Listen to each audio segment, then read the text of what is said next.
해경이 2년 전 북치계피 격대 숨진 해수부 공무원이 월북했다고 단정할 근거는 없다며 자진 월북 시도를 단정한 문재인 정부 판단은 잘못됐다고 결론 내렸습니다.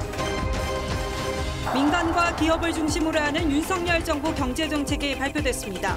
법인세 최고 세율을 22%로 낮추고 1주택자는 공시가 기준 14억 원까지 종부세를 면제하기로 했습니다.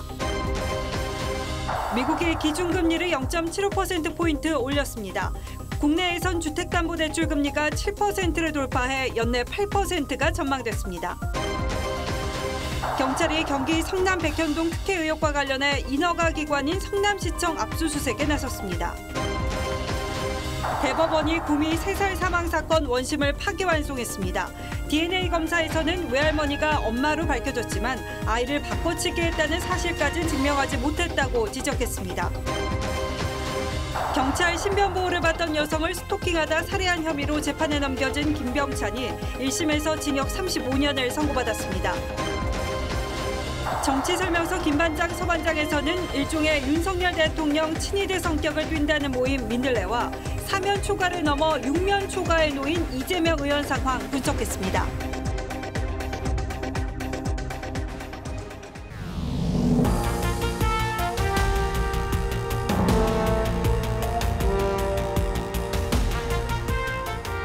시청자 여러분 안녕하십니까? 뉴스9의 신동욱입니다. 불과 2년 전의 일이었죠. 어업 지도선에 타고 있던 한 공무원이 실종됐습니다. 그리고 40km 떨어진 북한 앞바다에서 사살되고 시신은 불태워졌습니다. 그런데 당시 우리 정부와 해경은 도박빚에 몰려 자진 월북하려다 사살된 것으로 보인다고 발표했습니다. 북한에 대해서는 어떤 책임도 묻지 않았습니다. 졸지에 자진 월북자 가족이 된 유족들은 그동안 정부를 향해 억울함을 풀어달라고 호소해왔습니다. 당시 기록을 보여달라며 소송도 냈습니다. 하지만 문재인 정부는 당시 기록을 국가기록물로 지정해 창고에 집어넣었습니다. 그런데 오늘 새 정부가 피해자가 월북이라고 단정할 근거가 없다고 당시 결론을 뒤집고 사과했습니다. 그 당시에도 밤바다를 40km 헤엄쳐 북으로 갔을 가능성에 숱한 의문이 제기된 바 있습니다. 그렇게 서둘러 월북으로 결론될 일도 아니었습니다. 진실은 이미 이 세상에 없는 당사자만 알 것입니다. 다만 우리는 객관적인 증거와 정황을 두고 판단할 뿐입니다. 어느 쪽이 사실에 더 부합하는 것인지 시청자 여러분도 판단해 보시기 바랍니다. 먼저 홍현주 기자의 보도입니다. 월북 의도를 인정할 만한 증거는 발견하지 못했습니다. 2년 전 해경의 발표가 뒤집혔습니다. 정신적 공황 상태에서 현실 도피의 목적으로 월북한 것으로 국방부는 사건 발생 이틀 후인 2020년 9월 24일 북한이 총격을 가하고 시신을 불태우는 만행을 저질렀다고 발표했다가 사흘 뒤 시신 소각이 추정된다고 입장을 바꾼 데 대해 당시 청와대 지침을 하달받아 설명한 것이라며 국민들께 혼란을 드려 유감스럽다고 사과했습니다. 대통령실도 유족이 제기한 정보공개 소송 항소를 취하하고 과거의 부당한 조치를 시정하겠다고 했습니다. 이에 대해 민주당 윤건영 의원은 당시 첩보를 분석한 결과 월북으로 판단된다고 밝혔던 것이라며 군 특수정보는 공개할 수 없다는 걸 정치적으로 이용하는 행태는 안 된다고 했습니다. 자진 월북 여부를 밝힐 핵심 자료는 문 전 대통령이 안보상 이유로 공개를 거부하며 대통령 기록물로 지정해 최장 15년간 공개가 어려운 상황입니다. 유족은 문재인 정부가 주요 기록을 이관해 은폐했다며 문 전 대통령 등을 살인방조와 직무유기 혐의로 고소 검토 중이라고 했습니다. 세월호 아이들에 대한 그 고마움도 미안함도 많이 표현했던 분이시잖아요. 근데 그 당시 저희 아이도 고2였거든요. TV조선 홍현주입니다. 당시 해경은 5가지 근거를 제시하며 자진 월북이라는 판단을 내놨습니다. 하지만 오늘은 정반대로 발표하며 당시 국방부의 자료를 신뢰해 그런 결론을 내렸다고 해명했습니다. 그렇다면 국방부는 대체 무슨 이유로 자진 월북 결론을 내릴 만한 자료를 제공했는지, 국방부의 자체 판단이었는지 아니면 더 윗선의 개입은 없었는지 분명한 사실 규명이 필요해 보입니다. 그때와 지금 달라진 사정이 무엇이었는지 이어서 강석 기자가 정리했습니다. 해경이 실종된 해수부 공무원 이모 씨가 자진 월북했다는 판단을 내놓은 건 지난 2020년 9월 29일. 실종된 이 씨가 북한군에 피격된 지 일주일 만입니다. 표류 예측, 분석 결과 등을 종합하여 볼 때 실종자는 월북한 것으로 판단하고 있습니다. 당시 해경은 이 씨가 구명조끼를 입고 있었고 북측의 월북 의사를 밝힌 정황 등 자진 월북의 근거 5가지를 제시했습니다. 그리고 이 씨가 인터넷 도박에 빠져 2억 원이 넘는 빚이 있었던 점도 강조했습니다. 하지만 해경은 2년 전 중간 수사 결론을 스스로 뒤집었습니다.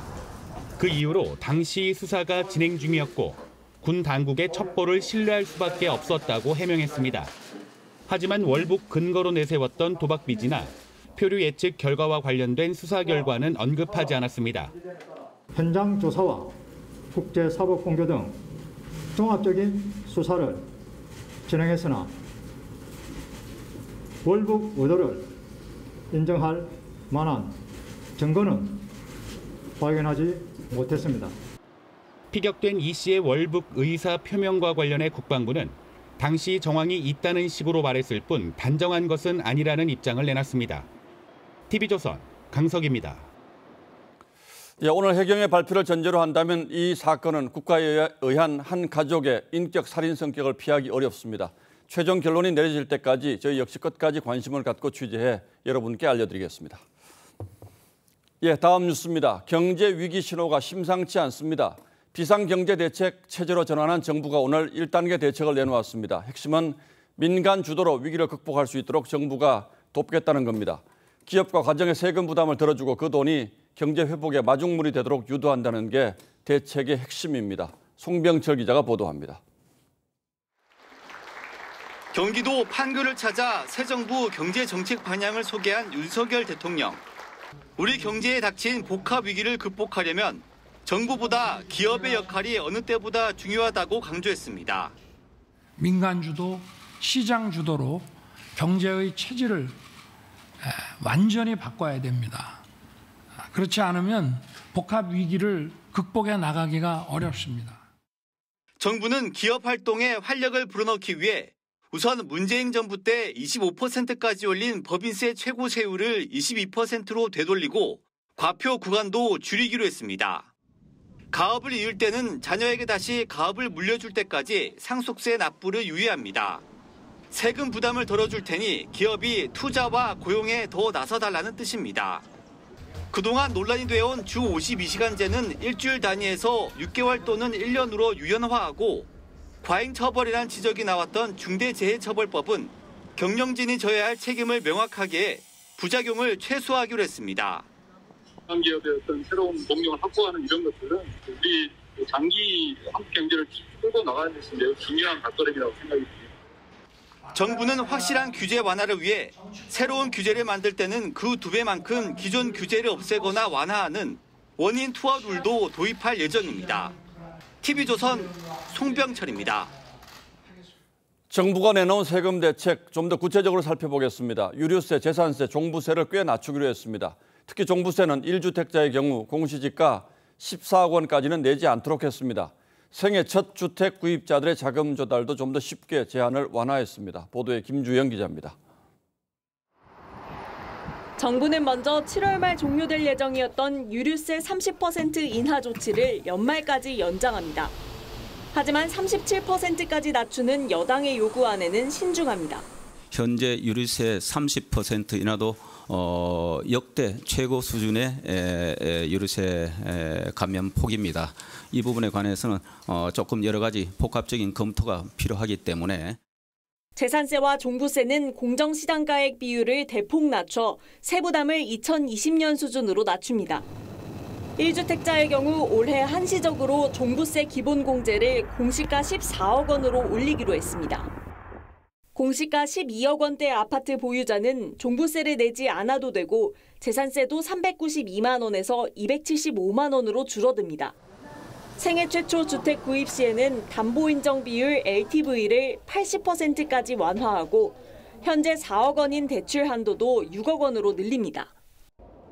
5천만 원 이상의 금융투자소득을 얻는 경우 20%를 세금으로 내는 금융투자소득세를 내년 도입할 예정이었지만 2년 유예하고 종목당 10억 원 이상의 주식 보유 시 부과되는 주식 양도소득세는 100억 원 이상 보유자에게만 매겨 대상을 크게 줄였습니다. 노인 대상의 기초연금은 기존 월 30만 원에서 40만 원으로 인상하고 직장인들의 연금저축과 퇴직연금 세액공제 한도는 최대 900만 원까지 올립니다. 다만 이런 정책들이 재정 건전성을 강화하겠다는 정부 기조와는 상충된다는 지적도 나옵니다. TV조선 김주영입니다. 마음이 급하죠. 우리 정부가 이렇게 급박하게 움직이는 배경에는 미국의 금리 인상 속도가 너무 빠르다는 게 가장 큰 요인으로 작용했습니다. 미국이 오늘 새벽 기준금리를 단숨에 0.75%포인트 올리는 이른바 자이언트 스텝을 단행했습니다. 이게 끝이 아니라 다음 달 또 비슷한 수준의 금리 인상을 시사하면서 당장 한국은행이 사상 최초로 기준금리를 0.5%포인트 올리는 빅스텝을 단행할 가능성도 커졌다고 합니다. 김연아 기자가 취재했습니다. 41년 만에 최고치를 기록한 물가를 잡기 위해 미국 중앙은행인 연방준비제도는 기준금리를 0.75%포인트 인상했습니다. 28년 만에 자이언트 스텝입니다. 파월 연준 의장은 젊은이들에게 집을 사지 말라고까지 하면서 다음 달 또 한 번의 자이언트 스텝 가능성도 내비쳤습니다. From the perspective of today, either a 50 basis point or a 75 basis point increase seems most likely at our next meeting. 미국 기준금리는 1.5에서 1.75%까지 올라 우리와 금리 수준이 거의 같아졌고 다음 달 금리를 또 대폭 올리면 금리가 역전됩니다. 이렇게 되면 우리나라에서 외국인 자본 유출의 속도가 붙을 수 있는데 그래서 시장에선 한국은행이 당장 다음 달 사상 처음으로 기준금리를 0.5%포인트 올리는 빅스텝에 나설 거란 관측이 나옵니다. 하지만 한국은행은 시장에 미칠 충격파 때문에 신중한 입장입니다. 금통위 회의까지는 3주에서 4주가 남아있기 때문에 그 사이에 굉장히 많은 변화가 있을 수 있습니다. 인플레와 침체, 금융불안 등이 겹친 복합위기 대응의 우선순위 선택을 두고 한국은행의 고심이 깊어지고 있습니다. TV조선 김연아입니다. 한국은행이 미국의 금리 인상을 따라가게 되면 은행에서 돈 빌린 분들의 충격이 엄청날 걸로 보입니다. 특히 작년, 재작년 은행 빚을 최대한 내서 집을 마련한 이른바 영끌족들이 입을 타격이 걱정입니다. 이미 시중은행의 주택담보대출 금리는 연 7%를 넘어섰습니다. 우리 가계 부담이 앞으로 얼마나 더 커질지 이정현 기자가 짚어봤습니다. 한 시중은행의 40년 만기 주택담보대출 고정금리는 이틀 연속 올랐습니다. 1년 전과 비교하면 1억 원을 빌렸을 때 연 상환액이 100만 원 더 많아졌습니다. 심지어 우리은행의 주담대 대출금리는 7%를 돌파할 정도로 주요 시중은행의 주담대 금리가 급격하게 오르고 있습니다. 너무 많이 올라서 물가도 올랐는데 이자도 너무 오르고 월급은 똑같고 참 점점 힘들어지고 있는 것 같습니다. 미국의 가파른 기준금리 인상 여파로 한국은행도 금리 인상의 속도를 낼 경우 주담대 금리는 올해 안에 8%대까지 오를 거란 전망도 나옵니다. 대출을 받은 사람들은 이자 부담에 시달리고 무주택자들은 정부가 대출 규제를 풀어줘도 내 집 마련에 엄두를 못 내게 됩니다. 금융기관은 보통 기준금리 올라간 것보다 더 많이 적용을 시켜버리거든요. 소득이 충분히 뒷받침이 안 되면서 금리가 상승하면 이렇게 많은 어려움을. 주담대 금리가 연 7%로 오르면 대출을 끼고 서울의 84제곱미터 아파트를 산 가구의 월 대출 상환액이 평균 291만 원까지 올라 가처분 소득의 70%에 달한다는 분석도 나왔습니다. 전문가들은 금리 급등이 가계발 금융위기를 불러올 수도 있다고 경고합니다. TV조선 이정현입니다. 다음 뉴스입니다. 경찰이 성남시 백현동 아파트 개발에 특혜를 준 의혹과 관련해서 성남시를 압수수색했습니다. 그리고 성남시장 선거 당시 이재명 후보 선거대책본부장의 자택도 어제 압수수색했습니다. 선거가 끝나면서 이재명 의원 관련 검경 수사가 속도를 내고 있습니다. 구자영 기자가 보도합니다. 경찰관들이 압수품이 든 박스를 들고 성남시청을 나섭니다. 경찰은 오늘 백현동 아파트 개발 용도 변경 특혜 의혹과 관련해 6시간 동안 성남시청을 압수수색했습니다. 당시 용도 변경은 누가 담당한 건가요? 경찰은 성남시장실과 도시개발부서 등 8곳에서 관련 자료를 확보했습니다. 성남시는 2014년 백현동 아파트 개발을 위한 용도 변경 신청을 2차례 반려했습니다. 그런데 갑자기 녹지에서 준 주거지로 4단계나 용도가 변경됐습니다. 당초 민간 임대 아파트였는데 용도가 변경된 뒤 분양 가구가 90%로 늘기도 했습니다. 경찰은 어제 백현동 아파트 개발 사업을 맡은 업체와 업체 대표의 자택 등도 압수수색했습니다. 지난 2006년 지방선거 당시 이재명 성남시장 선거 캠프에서 본부장을 지낸 A씨의 자택도 포함됐습니다. 이재명 성남시장 당시 해당 업체가 A씨를 영입했고 용도 변경을 연거푸 후 반려하던 성남시가 갑자기 방침을 바꿨기 때문입니다. 경찰은 압수한 자료를 분석해 성남시가 용도 변경에 특혜를 줬는지를 조사할 계획입니다. TV조선 구자영입니다. 산업부 블랙리스트 의혹을 받고 있는 백운규 전 산업부 장관에 대한 구속영장은 법원에 의해 기각됐습니다. 윗선 수사의 동력이 떨어질 거란 전망도 있고 중요한 범죄 혐의는 대부분 소명이 됐기 때문에 별 문제 없을 거란 전망이 엇갈리고 있습니다. 그런데 법원이 영장을 기각한 이유는 뭔지 송민선 기자가 알려드리겠습니다. 늦은 밤 백운규 전 산업부 장관이 구치소를 걸어 나옵니다. 검찰이 직권남용 혐의로 백 전 장관에 대해 청구한 구속영장을 법원이 기각한 겁니다. 현명한 판결을 해주신 재판장님께 감사합니다. 앞으로 이틀 재판에 성실하게 임하도록 하겠습니다. 법원은 백 전 장관의 범죄 혐의가 대체적으로 소명됐다면서도 일부 혐의에 대해선 다툼의 소지가 있다고 판단했습니다.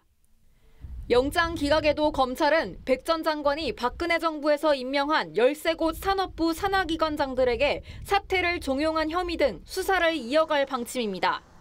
하지만 핵심 인물 신병 확보에 실패하면서 문재인 정부 청와대 인사로 향하던 윗선 수사 동력은 떨어지는 게 아니냐는 관측이 나옵니다. 백운규 전 장관님 입을 통하지 않고서는 윗선까지 나갈 수 없는 상황이라고 하면 사실은 좀 제동이 걸리죠. 반면 법원이 백 전 장관 혐의를 대부분 인정하고 상당한 증거가 확보됐다고 판단한 만큼 검찰 수사는 계속 뻗어나갈 거란 전망도 있습니다. 환경부 블랙리스트 김은경 전 장관 때도 동일하게 기각되었다가 실형 선고되는 사안이 있기 때문에 사실 검찰 수사 동력이 떨어질 사안은 아니고. 검찰은 구속영장 기각 사유를 검토해 향후 재청구 여부를 결정할 방침입니다. TV조선 송미선입니다. 전 정권 관련 수사에 대해서 민주당은 정치보복이라는 주장을 이어갔습니다. 한 발 더 나아가 우상호 비대위원장은 대검의 기획수사라고 규정했는데 우리가 정권 잡아봤는데 모르겠냐고 했습니다. 여당에서는 문재인 정부 때 적폐수사가 결국 정치보복용 기획수사였음을 자백한 거란 비판이 나왔습니다. 보도에 장용욱 기자입니다. 검찰이 산업부 블랙리스트 수사, 여가부 대선 공약 개발 수사 등에 속도를 내자 민주당은 기획 보복 수사라며 강하게 반발했습니다. 국민은 왜 검찰의 칼날이 유독 문재인 정부와 민주당만을 향하는지 묻고 있습니다. 우상호 비대위원장도 문재인 정부 윗선과 이재명 의원을 동시에 수사하는 건 절대 기획 수사라고 단정지었습니다. 또 근거는 제시하지 않은 채 대검에서 다 기획해서 한다. 우리가 정권을 잡아봤는데 모르겠냐고 주장하기도 했습니다. 국민의힘은 문재인 정부의 정치 보복 수사를 자백한 것이라고 비판했습니다. 문재인 정부가 수사하면 적폐청산이고 윤석열 정부가 수사하면 정치 보복이라고 호들갑을 떱니다. 법에 대한 신뢰를 당파적으로 오염시키고 있습니다. 한동훈 법무부 장관도 기자들과 만나 중대 범죄 수사를 정치 보복이라고 부르는 걸 상식적인 국민들이 동의하지 않을 것이라고 지적했습니다.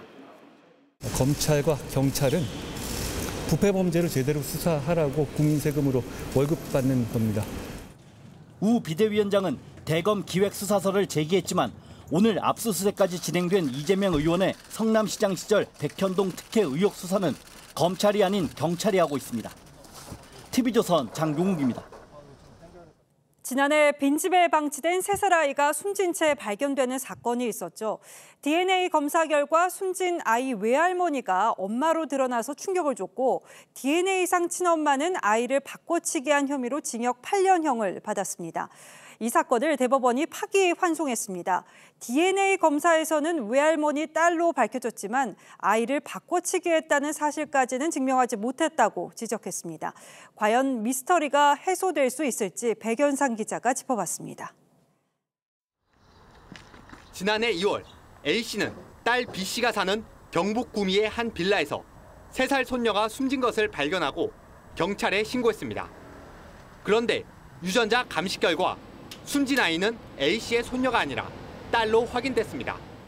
검찰은 A씨가 자신이 낳은 아이를 비슷한 시기 출산한 딸이 낳은 아이와 바꿔치겠다고 보고 A씨를 미성년자 약취 등의 혐의로 재판에 넘겼습니다. 제 딸이 낳은 딸이 맞다고요. 전 딸 낳은 적이 없어요. 1, 2심 재판부는 A씨에게 징역 8년을 선고했습니다. 하지만 대법원이 아이를 바꾼 증거가 없다며 재판을 다시 하라고 대구지법으로 사건을 돌려보냈습니다. 대법원은 유전자 감정 결과 숨진 아이가 A씨의 딸은 맞지만 감정 결과가 딸을 바꿔치겠다는 직접 증거는 될 수 없다며 CCTV 등 증거가 없이 유전자 감정만으로는 혐의 입증이 어렵다고 설명했습니다. 아동단체 등은 받아들이기 힘들다는 반응을 보였습니다.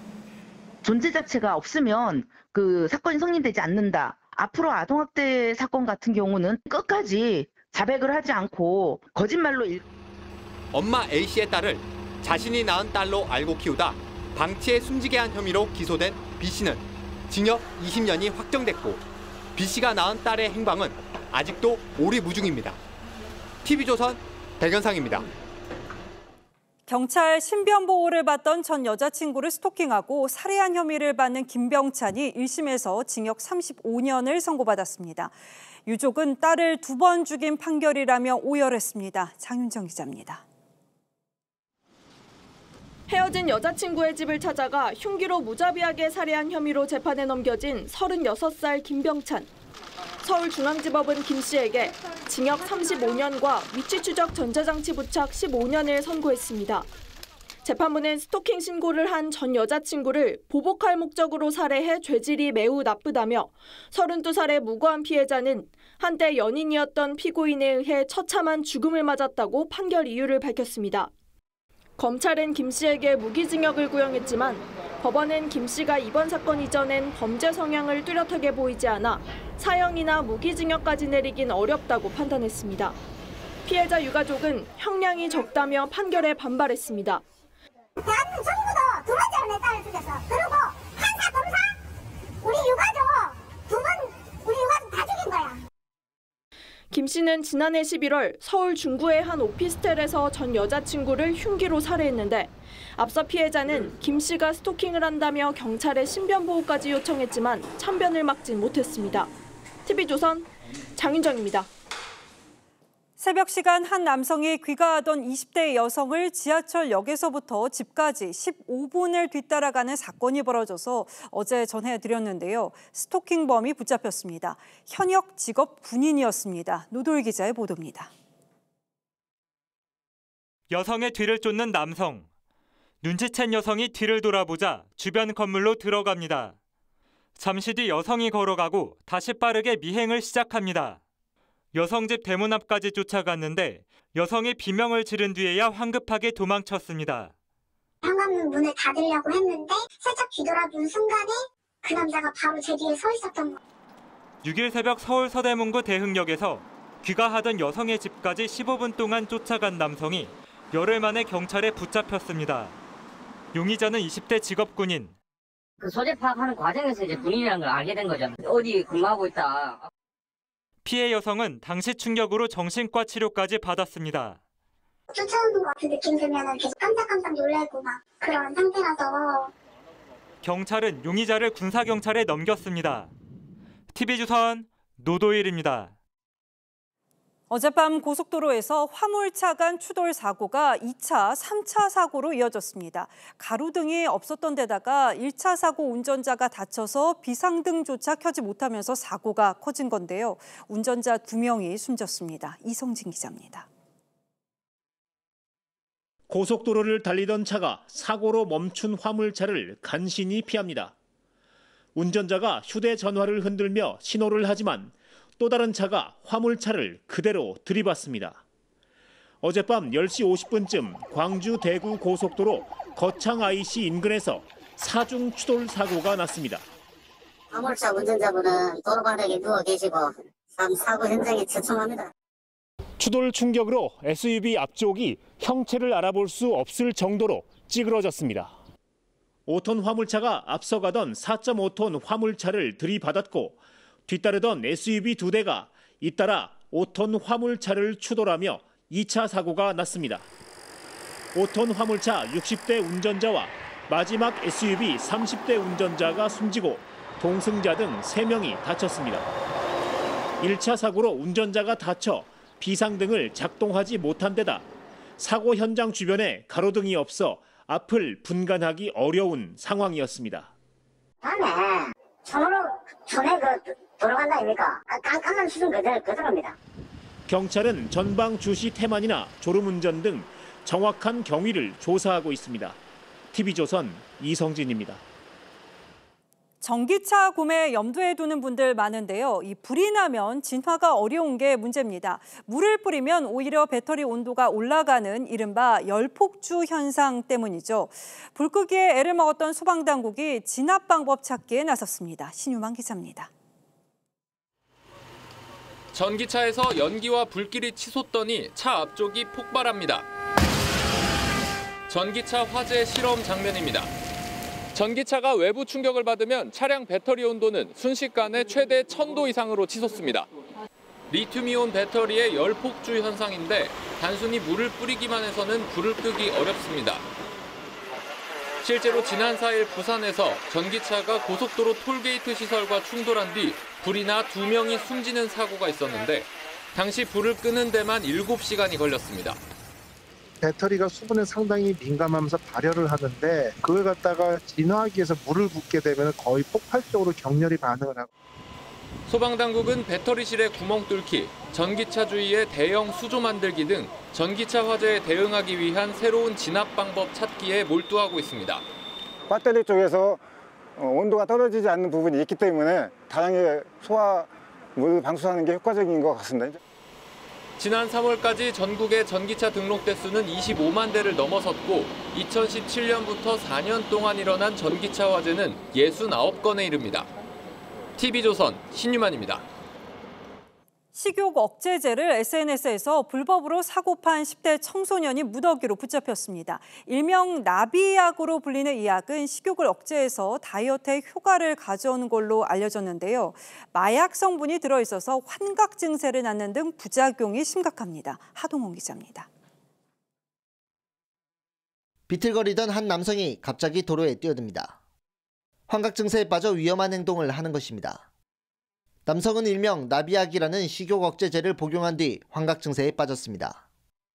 다이어트에 효과가 있다고 알려져 있는 이 약은 마약 성분이 들어있어 의사의 처방이 필요합니다. 경찰이 SNS에서 나비약을 판매한 8명을 붙잡았는데 이 가운데 5명이 10대 청소년이었습니다.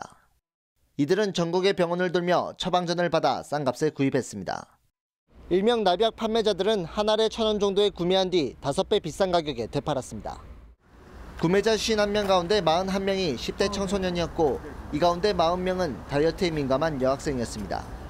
일명 나비약은 환각 등의 부작용을 겪을 수 있습니다. 환각이나 잠이 오지 않게 하는 각성의 효과가 훨씬 강하기 때문에 더욱더 다양하고 심각한 부작용을 경찰은 식욕 억제제 불법 유통에 가담한 59명을 불구속 입건하고 처방 과정에서 규정을 어긴 병원 2곳은 식약처에 통보했습니다. TV조선 하동훈입니다. 유덕열 서울 동대문구청장이 공금 7억 원을 횡령한 혐의 등으로 경찰 조사를 받고 있습니다. 경찰은 업무 추진비와 격려비 등 현금만 빼돌린 것으로 파악했습니다. 전정원 기자의 단독 보도입니다. 1998년 이후 4선을 한 유덕열 동대문구청장. 경찰은 지난해 8월 유 구청장을 공금 횡령과 뇌물수수 혐의로 입건하고 2달 전 출국 금지 조치를 했습니다. 경찰이 파악한 유 구청장의 횡령액은 7억 원에 달하는 것으로 전해졌습니다. 경찰은 유 구청장이 업무 추진비와 격려금 등 현금으로 지급된 돈만 빼돌렸다는 구청 관계자들의 진술을 확보했습니다. 설과 추석 등 명절에 취약계층에 지급되는 기부 물품도 일부 빼돌린 것으로 알려졌습니다. 경찰은 유 구청장이 직원 승진의 대가로 뇌물 5천만 원을 받아 챙긴 정황도 확보하고 3일과 7일 2차례 불러 조사했습니다. 상당히 기간이 길고 공소시효 지난 거를 좀 참고를 해야 돼요.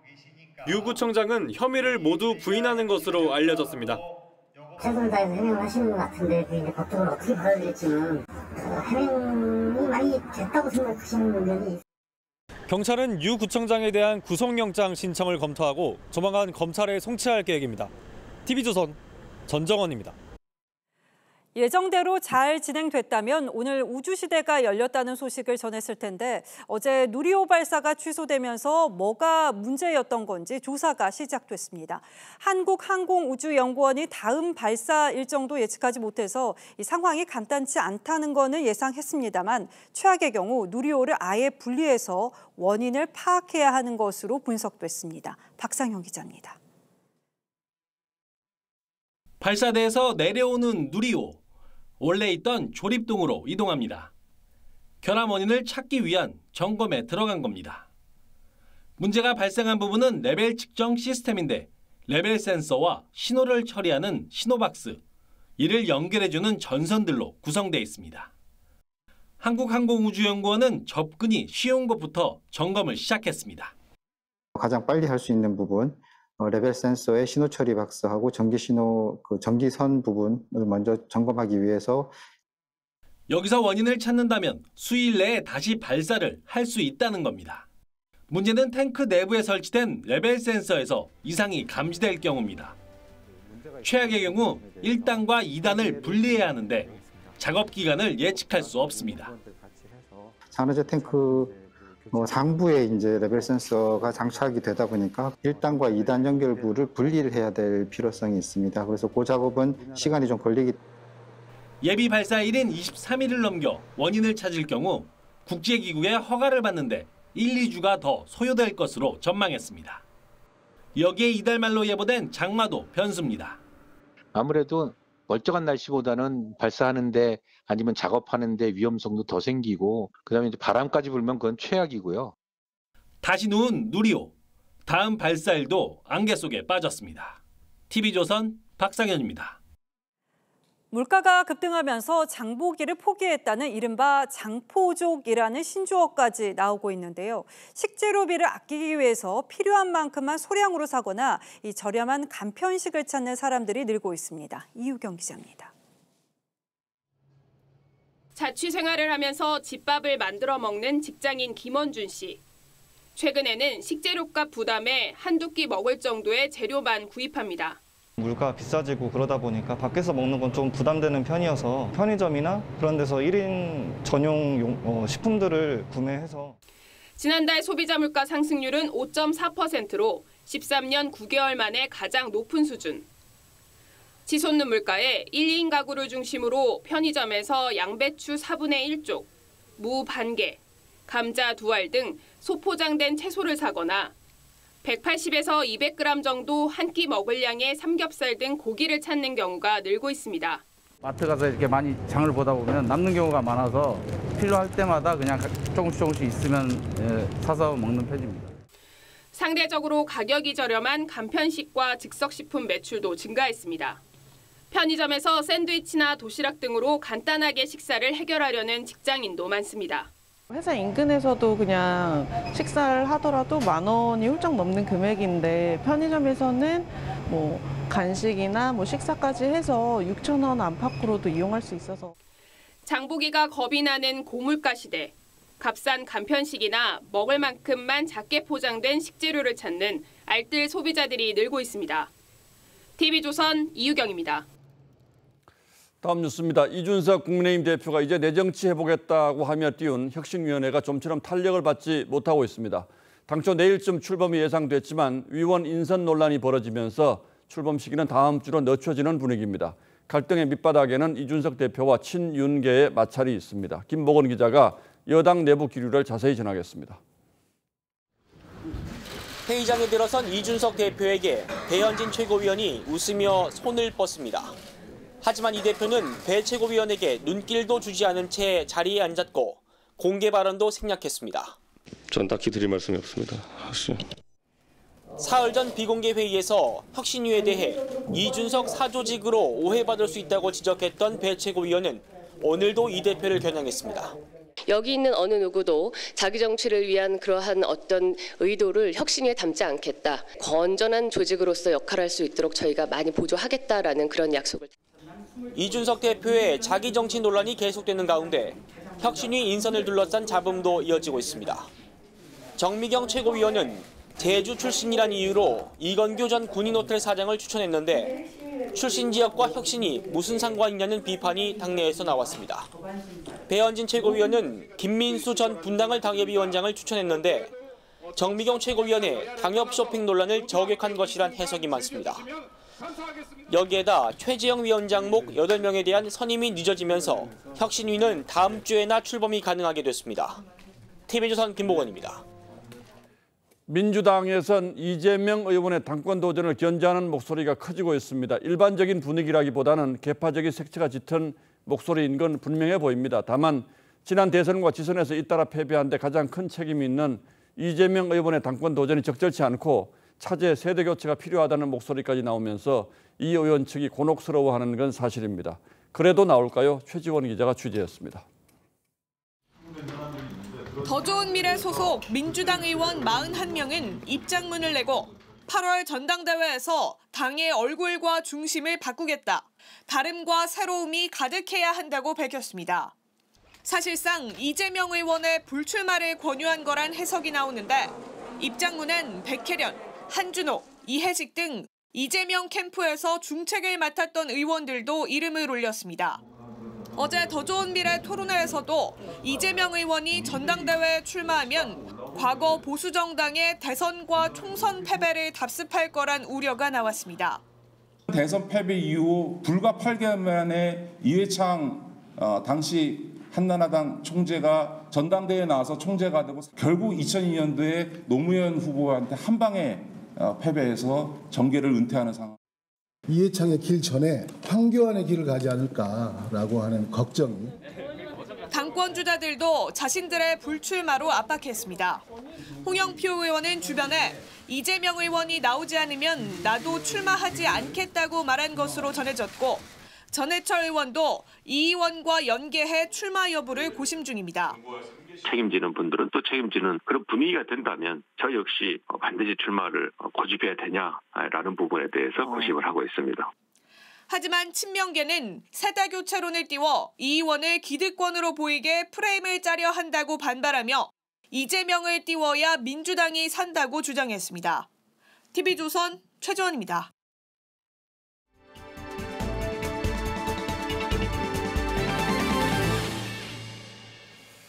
여야 정치 상황을 심도 있게 짚어드리는 정치 설명서 김반장 서반장 시간입니다. 먼저 여당의 김정우 반장이 준비한 설명서부터 보죠. 네, 오늘은 그 윤석열의 민들레로 한번 해보겠습니다.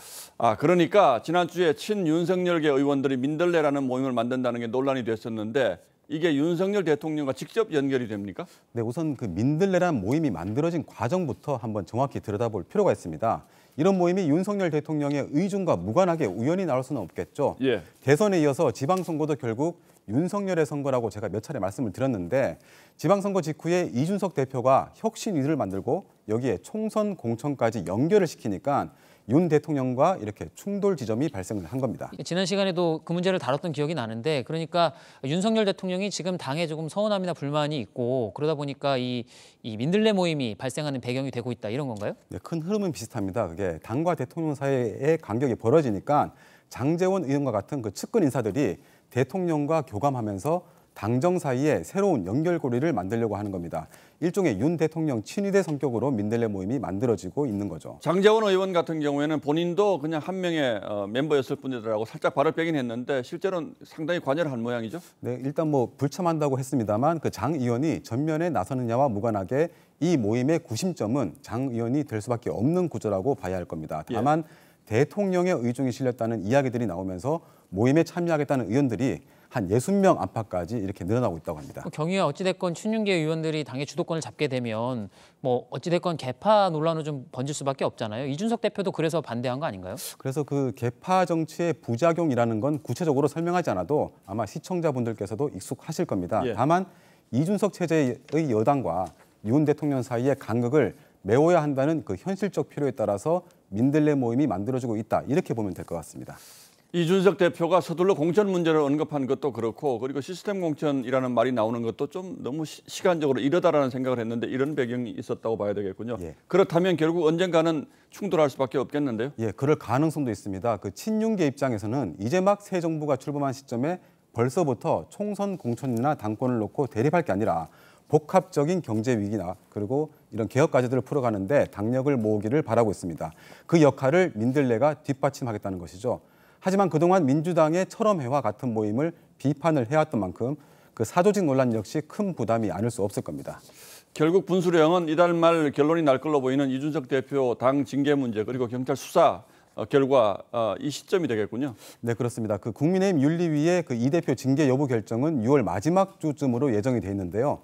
경찰 수사도 함께 진행 중이어서 그 결과에 따라서는 여당이 복잡한 상황으로 갈 가능성도 배제할 수 없는 분위기입니다. 예, 여당 되고 나니까 당 사정이 훨씬 더 복잡해지는군요. 그렇다면 야당 서주민 반장이 준비한 설명서는 뭡니까? 네, 제가 준비한 건 육면초가 이재명입니다. 자, 사면초가가 아니라 육면초가라면 그만큼 상황이 나쁘다는 거군요. 이재명 의원을 향한 검경의 수사 속도가 확실히 좀 빨라진 것 같긴 해요. 예, 그렇습니다. 이 육면초가라고 말씀드린 것처럼 이 의원과 관련된 수사 이 모두 6가지입니다. 대장동 개발 특혜 의혹과 변호사비 대납 의혹은 검찰, 오늘 압수수색이 있었죠. 예. 백현동 특혜 의혹과 성남 FC 후원금 의혹, 또 법인카드 유용 의혹 등은 이렇게 경찰이 맡고 있습니다. 자, 뭐 정상적인 수사냐 아니면 보복 수사냐 이거는 보는 관점에 따라서 다를 수 있겠습니다만 최종적으로 사법 처리 가능성은 어떻게 보고 있습니까? 예, 사실 이 경제 범죄 가운데서도 가장 혐의 입증이 힘든 게 바로 배임입니다.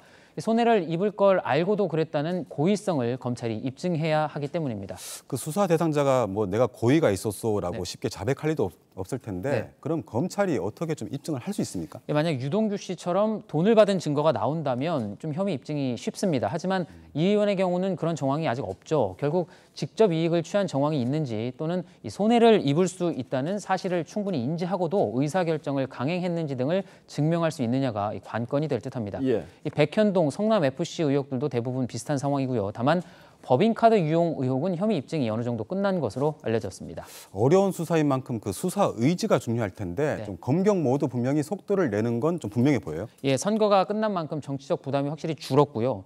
또 이 수사를 지휘할 검경 수뇌부도 다 바뀌었습니다. 여기에 국민의힘으로 시장이 교체된 성남시가 적극적으로 자료 제공에 협조하고 있어서 수사에 탄력이 붙은 거는 사실입니다.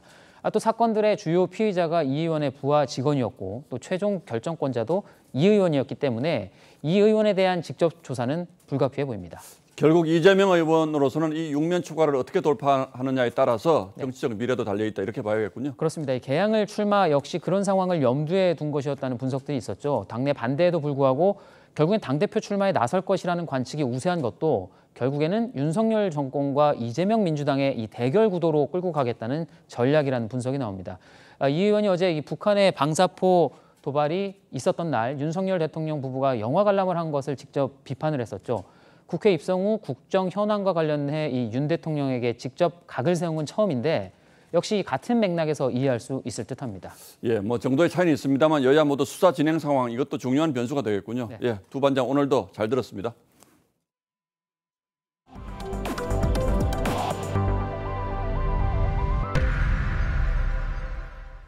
BTS가 데뷔 9년 만에 단체 활동 잠정 중단을 밝혀서 팬들과 전 세계 언론은 충격을 드러냈죠. 소속사 하이보 시가총액은 하루 사이에 2조 원이 날아가서 투자자는 분통을 터뜨렸는데요. BTS가 돌연 활동 중단도 해체도 아니라면서 진화에 나섰습니다. 일부 해외 팬마저 역사상 가장 빠른 번복이라며 비판했습니다. 송무빈 기자입니다. 연일 쏟아진 해체설에 BTS 멤버들이 발빠르게 진화에 나섰습니다. 자고 일어났는데 오늘 방탄소년단 활동 중단, 해체한다고 그래서 뭐 난리가 나 있어서 해체할 생각 없고요. 리더 RM은 절대로 끝이 아니다. 괜한 객기를 부린 것 같다며 오해를 자제해달라고 부탁했습니다. 팬들을 위한 회식 영상에서 데뷔 후 9년간의 고충을 털어놓은 BTS. 계속 어쨌든 누군가를 만족시켜주고 누군가가 이걸 들어줘야 되니까 그게 너무 괴로운데 팬들은 응원 섞인 실망감을 드러냈습니다. I think for me it's kind of like bittersweet. I've been following them for like the past 9 years. They've been working hard for the past 9 years and they kind of like need a break too. 활동 잠정 중단 선언에 이어 BTS가 해체를 부인하자 일부 해외 아미들은 5시간 반이라는 역사상 최단기 활동 중단을 축하한다며 비꼬기도 했습니다. BTS는 각자 음악 활동에 나서되 자체 웹예능 촬영은 계속하는 등 그룹과 솔로 활동을 병행할 예정입니다. TV조선 송무빈입니다. 독일, 프랑스, 이탈리아 세 나라 정상이 우크라이나 수도 키이우를 방문했습니다. 유럽이 함께한다는 것도 강조했는데요. 그런데 내막을 들여다보면 전폭적으로 우크라이나를 지원해줄 처지는 안 됩니다. 이유진 기자입니다. 독일 슐츠 총리, 프랑스 마크롱 대통령, 이탈리아 드라기 총리, 세 사람이 열차 객실에서 만났습니다. 폴란드 국경의 역을 떠나 밤새 도착한 곳 키이우입니다. 러시아 침공 후 첫 방문입니다. 이들은 도착 직후 유럽이 단합해 우크라이나를 지원할 거라고 강조했습니다. Un message d'unité européenne adressé aux Ukrainiennes et aux Ukrainiens, en effet. 다만 세 나라는 전쟁을 중단하는 협상이 우선이라고 주장해온 만큼 젤렌스키 대통령에게 정전 협상을 설득할 걸로 알려졌습니다. 우크라이나의 EU 가입에 대해서는 명확한 입장을 내지 않았습니다. 바이든 미국 대통령은 무기를 추가 지원하기로 했습니다. 곡사포와 하품 미사일 등 10억 달러 어치를 보낼 예정입니다. 이걸 포함해 미국은 지금까지 56억 달러를 지원했습니다. And we're working in lockstep to meet Ukraine's requests for new capabilities, especially its need for long-range fires, armor, and coastal defense. 유럽이 미국과 달리 지원에 소극적인 건 러시아의 에너지를 많이 의존하기 때문입니다. 러시아는 독일에 보내는 천연가스의 양을 기존의 3분의 1로 줄였습니다. TV조선 이유진입니다. 신라시대 금박 유물이 처음 공개됐습니다. 동전만한 면적의 머리카락보다 가는 굵기 0.05mm를 선으로 그려서 문양을 새겼습니다. 문양은 최대 50배로 확대할 수 있는 현미경으로 관찰했을 때 비로소 또렷하게 드러났는데요. 이 극한의 정교한 세공 기술을 보여주는 신라 유물 감상해 보시죠. 이루라 기자입니다. 중앙에 꽃을 두고 좌우로 맷비둘기 2마리가 마주보고 있습니다. 단화 쌍조문이라 불리는 이 문양은 가로 3.6cm, 세로 1cm의 종이처럼 얇은 금박 평면에 새겨졌습니다. 경주 동궁과 월지에서 나온 8세기 신라의 금박 유물인데 사람의 머리카락보다도 더 가는 굵기로 새겨져 육안으로는 식별이 불가능합니다. 조금의 세밀함은 사실 역대 최고 수준이라고 말씀드릴 수가 있을 것 같습니다. 이제 현대 장인을 통해 실물 그대로를 재현하는 것은 현재로서는 불가능하다라는. 아주 가는 철필로 힘을 주어 그렸을 것으로 예상은 되지만 당시 확대경 같은 유물이 나오지 않은 상황에서 어떻게 문양을 완성했는지는 알 수가 없습니다. 다만 장인이 문양을 새기면서 실수한 부분이 곳곳에서 보입니다. 외곽선을 그리다가 처음엔 이렇게 그리다가 아닌데 해가지고 다시 이제 여기부터 그려나간. 유물의 정확한 사용처도 미스터리입니다. 불순물이 거의 없는 순금 장식물인 만큼 귀중하게 사용됐을 텐데 맨눈으로 문양을 볼 수 없다는 점에서 단순 장식용이 아닌 신에게 바치기 위한 종교적 의미로 쓰여졌을 가능성도 제기됩니다. TV조선 이루라입니다.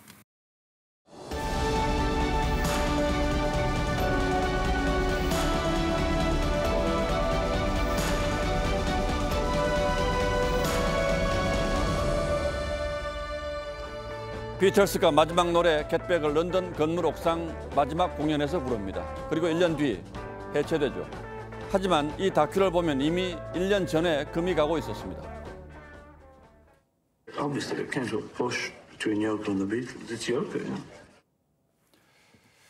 비틀스의 해체에는 여러 이유가 꼽힙니다만 폴 맥카트니는 존 레논이 요코와 함께 새로운 삶을 살기를 원했던 게 진짜 이유라고 했죠.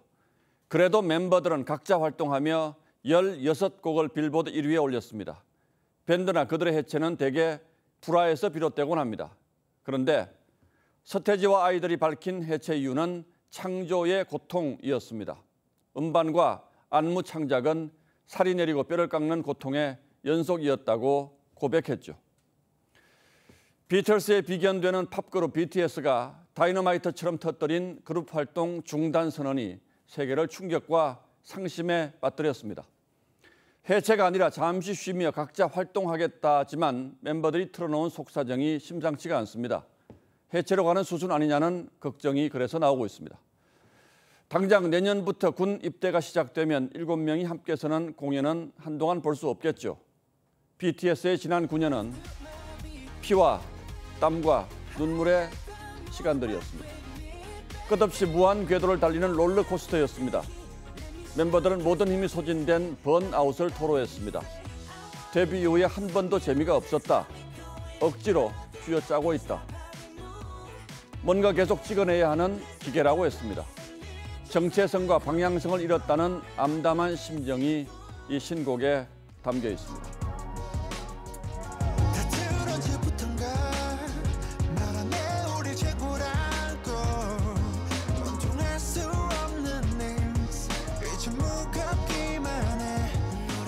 멤버들은 고통과 좌절의 근원으로 자신들을 한시도 놓아두지 않는 K-팝 시스템을 지목했습니다. 사실 기획사 방시혁 의장은 BTS의 자율성을 존중하고 합리적 계약을 맺어서 K-팝 공식을 깨뜨리는 행보로 성공을 이끌었다는 평가를 받았었죠. 하지만 상장 후 회사가 급격히 커지면서 막대한 자본을 투입해 짧은 시간에 밀어붙이는 성장주의에 휩쓸리고 말았습니다. BTS는 K-팝의 빛이자 그늘이었던 겁니다.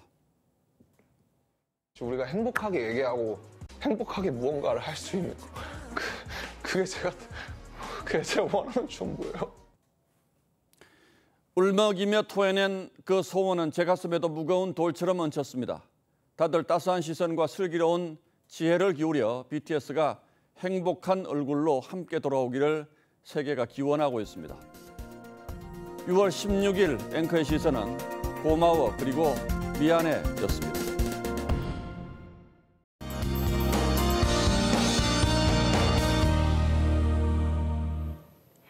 비가 자주 내려 습도가 다소 높은데요. 밤사이 기온이 떨어지면서 곳곳으로 안개가 짙게 끼겠습니다. 내일 출근길 운전하시는 분들은 꼭 참고하셔야겠습니다. 낮부터는 또 소나기 소식이 있습니다. 지도에 표시된 내륙 지역인데요. 소나기 특성상 하늘이 멀쩡하다가도 비가 갑자기 쏟아질 수 있겠습니다. 내일부터는 30도 안팎의 더운 날씨가 시작되겠습니다. 서울이 29도, 청주와 대전 30도를 보이겠고요.